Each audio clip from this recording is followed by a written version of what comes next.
Alors, dans le cas où je souhaiterais imprimer ce document, donc j'ai la possibilité de le faire directement en passant par le menu. Donc, fichier imprimer ou alors commande ou CTRL P, P pour print. Et donc, je clique dessus et là, j'ai une boîte de dialogue qui reprend la configuration de l'imprimante. Donc, il faut bien faire attention que mon imprimante, par exemple, ne peut pas imprimer en mode paysage.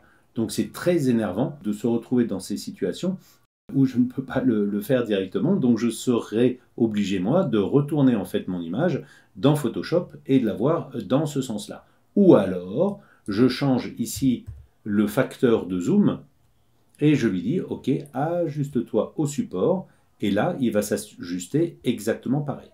Regardons ce qui se passe si je dis non pas imprimer, mais terminer. Et bien là, en fait, il ne se passe pas grand-chose au niveau de mon document. Mon document n'a toujours pas changé de dimension. Bien évidemment, ce n'est que l'impression qui elle-même va être modifiée. Par contre, si je voulais, moi, optimiser mon document pour l'impression, là, dans ces cas-là, il faudrait que j'aille dans Images, taille de l'image, et là, je fais bien un rééchantillonnage pour garder les bonnes dimensions en fonction de ma résolution. Et là, comme je le disais, le minimum, c'est 266 pixels par pouce. Je vous rappelle que c'est 2 fois 133, donc c'est le top. Évidemment, si vous mettez 300, on est encore mieux. Donc là, j'ai optimisé complètement mon format pour une impression absolument parfaite.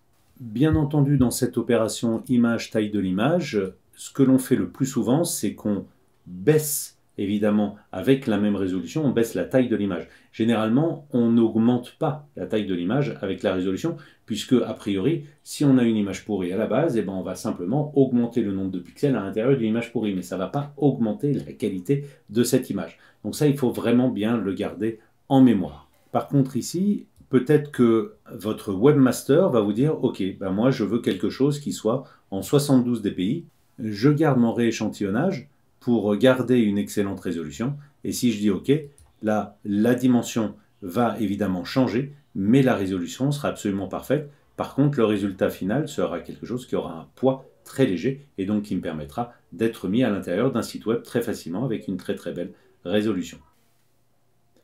Voilà à 100% ce que pourrait donner notre image précédente. Comme on peut le voir ici, l'image fait 262K, alors qu'initialement elle était beaucoup plus grosse que ça. Je vous rappelle qu'elle était à 4 mégas. Donc vous voyez que simplement qu'en changeant en fait la résolution tout en gardant la taille globale et nominale de notre document, nous allons réussir en fait à baisser en fait le poids de ce document pour pouvoir par exemple l'envoyer sur le net. Donc on se dit souvent qu'à 72 dpi, on aura quelque chose qui sera très très excellent en fait pour le web, très bien, pourquoi pas, sauf que ça n'a pas de sens.